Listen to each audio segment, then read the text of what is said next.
자, 그러면 이제 단기 균형을 한번 다 같이 도출해 보도록 하겠습니다. 그 전에 제가 하나 이제 깜빡하고 말씀 못 드린 게 있어서 그걸 말씀드리고 넘어가도록 하죠. 이 뮤를 보시면 뮤는 양수입니다. 그 뮤 곱하기 r 빼기 r 스타 이 전체가 다 이제 자본수지에 해당되는 거죠. 그러니까 정확하게 말하면 자본순 유입입니다. 그래서 국내 금리가 이제 미국 금리보다 크면 이제 자본 유입이 발생한 거고 반대가 되면 자본 유출이 발생한다고 보는 거죠. 그리고 뮤는 이게 양수지만 일단 스케일 자체가 값 자체가 그냥 크다고 가정합니다. 기본적으로는. 왜냐하면 이제 그냥 그 뭐 그냥 일반적인 자동차나 이런 이제 산물 같은 경우에는 이제 미국이나 우리나라 가격차 발생한 데서 수시로 왔다 갔다 하진 않지만 사실은 이 자본은 다르죠. 그래서 이제 뭐 외국인들이 이제 우리나라 주식시장에 들어왔다가 갑자기 썰물처럼 빠져나가는 경우도 존재하는 것처럼 이제 자본 유출입의 폭은 이 볼륨은 굉장히 금리나 이런 수익률에 예민합니다. 그래서 뮤는 굉장히 크다고 가정을 해요. 근데 극단적으로는 이제 뮤가 이제 무한대가 될 수도 있는 거죠. 예를 들어서 이제 우리나라의 뭐 금리가 굉장히 조금이라도 높으면 미국의 모든 이제 그 돈이 우리나라 들어올 수 있는 거고 그런 걸 생각하면 이제 뮤는 이제 무한대 되는 거고 그런 경우에는 우리나라와 미국의 금리가 같을 수밖에 없어요. 왜냐면 조금이라도 다르면 한쪽으로 자본이 심하게 쏠리니까 그런 일이 발생하는 거죠. 뭐 예를 들면 우리나라 내에서도 뭐 꼭 그런 건 아니지만 뭐 신용은행들이 여러 개 있는데 그중에 적금 금리가 딴 데보다 뭐 한 몇 퍼센트 포인트만 더 높아도 자금질이 엄청 쏠리잖아요. 그죠? 그런 거 똑같습니다. 그래서 뮤는 양수고 기본적으로 이제 무한대는 아니다. 왜냐면 우리가 여기서는 그래도 이제 자본 이동이 완벽하진 않다. 라고 가정을 합니다. 그래서 뮤는 무한대는 아니고 하지만 양수이지만 굉장히 큰 값을 간다. 라고 생각했습니다. 그래서 뮤가 만약에 무한대라면 이 0이 만족시키기 위해서는 이 0은 무조건 만족돼야 된단 말이죠. 균형이니까. 그래서 이 값 플러스 무한대 곱하기 이거는 0이 되니까 이게 0이 되려면 이 뮤랑 곱해지는 부분도 0이 돼야 되고 나머지 0이 돼야겠죠. 그래서 R은 반드시 R 스타가 돼야 됩니다. 그죠? 그때는 이제 국내외 금리 같아야 되는 거죠. 그래서 자본 이동이 이제 완벽하면 완벽할수록 내외 금리 차는 이제 별로 없다. 라고 생각하시면 되겠습니다. 자, 그럼 이제 본격적으로 단기 균형을 도출해 보도록 하죠. 자, 먼저 제가 노트에 써놨지만, 먼저 1번씩과 3번씩을 이용해서, 보세요. 그냥 요 경상수지 자리에다가, 이 경상수지잖아요. 그죠? 경상수지에다가 마이너스, 이거를 이제, 이걸로 할까요? 주소? 아니다. 여기 경상수지가 있고 이거는 경상수지 플러스 자본수지라는 말이죠. 그러니까 자본수지를 오른쪽에 넘겨서 옮기면 마이너스 뮤의 r 빼기 r 스타가 될 것이고 이거를 여기다가 집어넣어 주는 겁니다. 여기다가 집어넣어 주면 그냥 이렇게 된 거예요. 그래서 이제 물론 이제 여기 소득이 있고 여기 이건 소비가 있죠. 그래서 이걸 왼쪽으로 넘겨주니까 이제 1 빼기 c의 y가 된 거고 g는 그대로 있고 마이너스 베라 r 이게 투자라 말씀드렸습니다. 그죠? 투자도 이제 그대로 있고 그죠? 그리고 이제 경상수지는 이제 음의 자본수지를 넣어준 거고요. 다음에 이제 2번과 4번씩 보면 여기에 프라이스가 있고 여기도 프라이스가 있잖아요. 그죠? 그래서 얘를 집어넣어 준 겁니다. 집어넣어주면 이제 그냥 m은 이 부분 더하기 y 빼기 람다의 r 이렇게 되는 거고 그죠? 그래서 이거 보시면 식 5와 6번을 보시면 이제 내생 변수가 y라는 내생 변수가 있고 그죠? y라는 내생 변수가 있고 r이라는 내생 변수가 있네 그죠? 그 외에 다른 내생 변수는 없습니다. 여기도 보시면 y라는 내생 변수가 있고 r이라는 내생 변수가 있네요. 그죠? 또 이외에 다른 내생 변수는 없습니다. 그죠? 다른 내생 변수라는 거는 p와 s를 말하는 건데, 그죠? 근데 이 두 개는 없습니다. 그러니까 이제 식이 두 개고, 내생 변수가 두 개이니까, yr 두 개니까, 이 식 두 개를 풀면 y와 r에 대한 균형을 도출할 수 있겠죠. 그죠? 그렇게 하기 위해서, 이거 보시면 식 6번에 보시면 얘를 마이너스 람다 r을 오른쪽 넘기고 m을 대신에 왼쪽으로 넘긴 다음에 이걸 얘가 마이너스 람다 r이 오른 왼쪽으로 가버리면 람다 r이니까 양쪽에 람다로 나눠버리는 거예요. 나눠버리면 이렇게 되겠죠. 나눠버리고 곱하기 나머지 오른쪽에 있던 항들 다 넣어주는 거죠. 그래서 m은 오른쪽으로 가서 마이너스 m이 되는 거고, 그래서 금리는 이제 이렇게 되는 거죠. 아직은 균형이 아닙니다. 왜냐면 여기 보면 이게 균형이 되려면 내생 변수가 뭘로만 표현되어야 됩니까? 외생 변수로만 표현되어야 되는데 아직 내생 변수인 y가 남아있단 말이죠. 그래서 이 r을 이제 r은 우리 6번식에서 나왔으니까 얘를 이제 5번식에다가 대입을 시켜주는 겁니다. 그죠? 근데 5번식을 보면 여기도 r이 있고 여기도 r이 있고 여기도 r이 있죠. 그래서 두 개를 묶었어요. 그거 묶어서 마이너스 베라 플러스 뮤에 곱하기 r이 되는 거고요. 그 다음에 마이너스 뮤 곱하기 r 스타 있으니까 마이너스니까 플러스해서 뮤 곱하기 r 스타가 되는 거고 g는 그대로 있고, 그래서 이 r 자리에 얘를 집어넣어 주는 겁니다. 집어넣어 주는 거죠. 그래서 집어넣어 주면 왼쪽에 1-2의 y는 그대로 있고, 그 다음에 g는 여기 있고 뮤 곱하기 r 스타 있고 여기에 마이너스 베라 플러스 뮤가 있는데 이걸 집어넣을 수 있으니까 마이너스 람다가 나누기 들어가고 오른쪽에 쭉 들어가는 거죠. 그죠? 얘가 이 안으로 들어갔습니다. 그죠? 자, 이제 보시면 이 식에는 이제 내생 변수가 뭐가 있는지 보죠. 이 식에는 내생 변수가 y 말고는 없어요. 그죠? y만 남아 있는 거죠.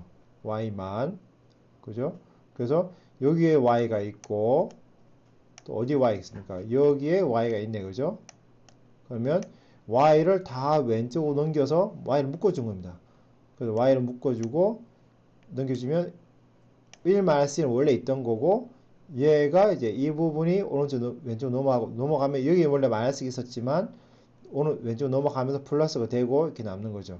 그 오른쪽에는 g가 있고 뮤에 r 스타가 있고 그 다음에 이제 나머지 원래 남아있던 것들 그대로 내려왔습니다. 여기 보시면 1-인데 C는 반드시 1보다 작습니다. 한계 소비 성향이니까. 그러니까 우리가 100만원을 보면 그 중에 한 7, 80만원 소비하고 나머지 저축하는 생각이기 때문에 C는 반드시 1보다 작아요. 그러니까 전체 소득 중에 몇 프로를 소비하냐는 거잖아요. 그죠? 보통 얘는 0.6, 0.7 이렇게 되니까 얘는 1보다 작아요. 그러니까 얘는 1 빼기 C니까 얘는 무조건 양수고 또 모든 파라미터는 원래 양수이기 때문에 이쪽 다 양수죠. 그러니까 이쪽은 다 양수예요. 이쪽은 다 양수 곱하기 y. 그 균형이니까 제가 y 해시라고 표현해 놨습니다. 그리고 오른쪽은 이렇게 쭉 있고, 그죠? 여기 보시면 이제 y 해시라는 거는 이거 나누기 요거에 될 텐데, 그죠? 이거 보시면 여기에도 다른 내생 변수가 없고 여기에도 다른 내생 변수가 없죠. 전부 다 이제 외생 변수와 파라메타로만 결정이 되었어요. 그러니까 이제 양쪽에다가 얘만 나눠주면 바로 y의 균형 값이 되는 거죠. 그죠? 그 단기 균형 산출량이 됩니다. 그걸 우리가 y 해시를 했고요. 그 다음에 y 해시를 이렇게 도출했으면 균형 이자율을 어떻게 도출하면 될까요? 균형 이자율은 보시면 이 식을 보시면 y는 이걸로 결정되는데 얘 보면 y밖에 없네. 그죠? 근데 y에 대한 식을 알면 여기다 집어넣어 주는 거죠. 그냥 y 자리에 y 해서 넣어주는 거예요. 그래서 y 자리에 y 해서 넣어주면 됩니다. 넣어주면 이게 바로 균형 이자율이 되는 거죠. 균형 이자율이 도출되는 겁니다. 자, 이제 다음으로 물가는 어떻게 도출했고, 물가는 보시면 이거 보시면 이게 단계 공곡선인데 보시면 물가도 이게 y가 결정이 되면 물가도 결정이 되는 거죠. 그래서 y자리에 y햇만 넣어주면 돼요. 그러니까 얘가 이제 균형 물가 수준, 단기 균형 물가 수준이 되고, 그러면 환율은 어디서 도출할 수 있을까요? 환율은 여기 보시면 여기에 밸런스 오브 페이먼트, 그러니까 국제수지 균형에서 도출할 수 있죠. 그러니까 우리가 알고 싶은 거는 요거 S고, 근데 P는 균형값 알고 있습니까? P 해시라고 알고 있죠. Y는 Y 해시 알고 있죠. P 스타와 Y 스타는 뭡니까? 얘는 외생 변수니까 주어져 있는 겁니다. 그냥 외생도 주어져 있는 거예요. 그죠? 값 주어져 있는 거고, R은 우리가 균형값 알고 있습니까? R 균형값 알고 있죠. R 해 넣어주면 되고, R 스타는 외생 변수니까 뭐라고 주어져 있을 겁니다. 주어져 있을 것이고. 그러면 이제 S는 나머지 것들 다 오른쪽 넘겨서 S를 계산할 수 있는 거죠. 그죠? 그리고 이 S는 여기서 계산해야 되지만 또 어디서 계산해야 됩니까? S는 여기서 계산을 해야 돼요. 1번식 IS식에서 계산해야 되고 요 BP식에서 계산해야 되는 거죠. 근데 IS식에서 계산하나 BP식에서 계산하나 이 S 값은 똑같이 나올 수밖에 없습니다. 이거 연립반이식을 푼 거기 때문에 그렇죠? 그래서 단기 균형식이 도출이 됩니다. 그죠? 그래서 이거는 이제 BP식에서 Y 자리에 Y 해 넣어주고, 그리고 R 자리에 R 해 넣어준 거고, 그죠? P 자리에 P 해 넣어줘서 이제 S 균형, 균형 명목 환율을 계산할 수 있다는 뜻입니다. 그죠? 자, 그러면 이것을 이제 의미를 한번 보죠. 이건 그냥 수학도 도출한 거고, 수학도 도출한 거고, 이제 의미를 한번 보죠. 지난번처럼 이제 재정정책의 효과랑 통화정책의 효과를 보려고 해요. 재정정책의 효과를 한번 보죠. 이제 G가 상승하면 산출량이 어떻게 오픈 경제에서 개방 경제에서도 재정정책의 효과가 있는지 한번 보도록 하죠. 그래서 G가 늘어나면 Y에서 늘어나냐 한번 보죠. 여기 보시면 균형 산출량이 있습니까? 균형 산출량이 여기 균형 산출량이 있잖아요. 여기 보면 G가 여기 있네요. 그죠? 따라서 G가 상승하면 Y해도 상승이 됩니다. 그죠? 왜냐하면 얘는 이제 양수로 앞에 있는 이 부분은 양수로 고정된 놈이고, 따라서 G가 상승하면 Y해도 상승이 돼요. 그러면 G가 한 단위 상승하면 Y에서 얼마나 상승하냐? G에 대해 미분하면 되는 거죠. 미분하게 되면 1 나누기 얘가 될 거예요. 그죠? 이 안에는 G가 없으니까. 그죠? 여기는 G고, 여기에만 G가 있으니까. 그죠? 그래서 Y에서 G에 대해서 미분하면 1 나누기 얘가 돼요. 자, 그런데, 자, 보시면, 좀 전에 오늘 시간에 말씀드렸지만, 이 뮤는 양수예요. 양수고, 다 양수죠. 1 빼기 C도 양수입니다. 그죠? 근데 뮤는 기본적으로 큰 값입니까? 작은 값입니까? 뮤는 굉장히 큰 값이에요. 큰 값입니다. 그러니까 이게 분모가 커요. 분모가 기본적으로 크다 생각합니다. 분모가 크면 이제 전반적으로 이제 얘는 이제 어떻게 됩니까? 전반적으로 작아지는 거죠. 그래서 자본 이동이 많으면 많을수록 자본 이동성이 강하면 강할수록 이제 재정정책 효과는 줄어드는 걸로 나오는 거죠. 또 베타이죠. 베타는 뭡니까? 베타는 투자가 금리 얼마나 예민하냐를 나타내는 거예요.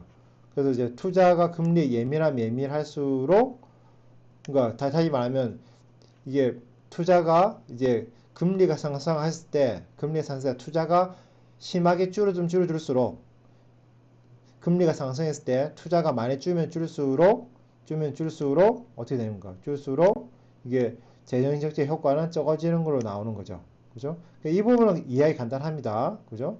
왜냐하면 정부 지출을 누리면 국채를 발행하게 되고, 국채를 발행하면 국채에 이제 공급이 늘어나니까, 공급이 늘어나면 이제 국채 가격은 떨어지고, 국채 가격이 떨어지면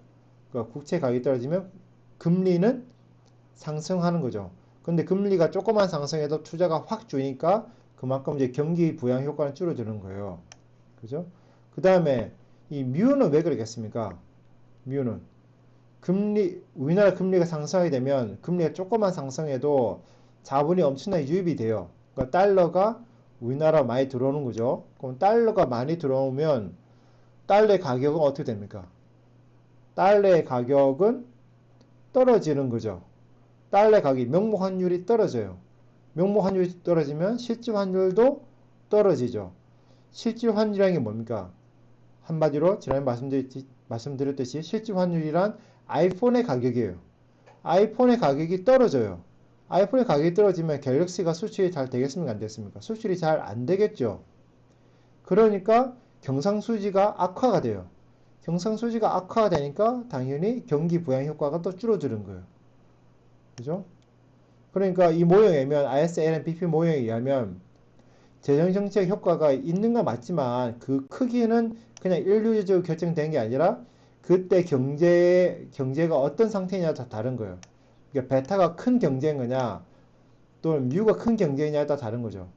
그죠? 그냥 똑같은 개방 경제를 해서 정책 효과 똑같은 게 일률 똑같은 게 아니라 나라마다 나라마다 베타 값이 다르고 나라마다 뮤 값이 다르고 나라마다 C 값이 다르고 나라마다 푸사이가 다르고 나라마다 람다가 다르기 때문에 다른 나라에서 뭐 이런 효과가 있다 해서 우리나라 효과가 있다는 보장이 절대 없습니다. 이걸 반드시 봐줘야 이거를 반드시 우리가 비교를 해줘야 돼요.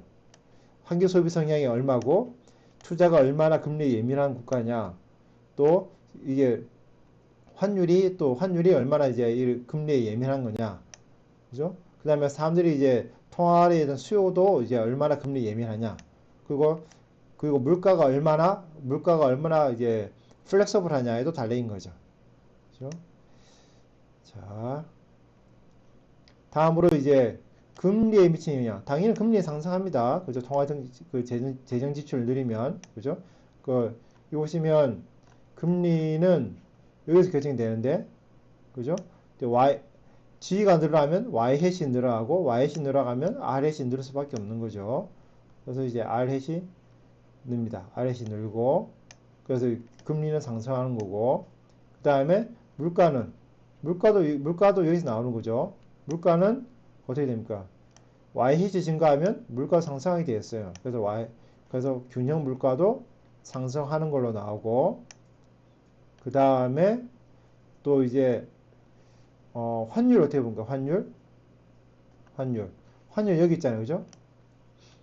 환율 정하면 얘는 상승해요. 상승합니다. 얘는 상승하죠. 이 두 개만 보면 G가 상승하면 P 햇도 상승하고 Y 햇도 상승해요. 그 다음에 R 햇은 어떻게 됩니까? R 햇도 상승하죠. 근데 얘는 마이너스가 붙어 있네요. 그죠? 그러니까 환율이 어떻게 될지는 사실은 애매합니다. 이게 부호가 양수일 수도 있고 음수일 수도 있어요. 그래서 이거는 이제 이 부호들의 상대적인 크기에 따라서 달라집니다. 그 재정지출을 늘렸을 때 환율이 올라간다 내려간다를 일률적으로 말할 수 없어요. 재정지출을 늘리면 경기 부양 효과가 있고 금리가 상승하고 물가가 상승한 거 맞죠? 얼마나 상승할지는 이제 그때 다르지. 얼마나 상승할지는 우리가 말할 수 없지만 방향은 맞아요. 방향은 양수랑 맞아요. 하지만 환율은 방향조차도 불확실합니다. 방향조차도 불확실해요. 여기 보시면 이제 뮤가 크면 클수록 어떻게 됩니까? 이 값이 음수가 될 가능성이 많은 거죠. 그죠? 그러니까 그 자본 유출입이 금리에 굉장히 예민해져 버리면 금리가 상승했을 때 금리 무조건 상승이 돼 있으니까 금리가 상승했을 때 자본 유출이 발생해가지고 환율이 떨어지잖아요. 그죠?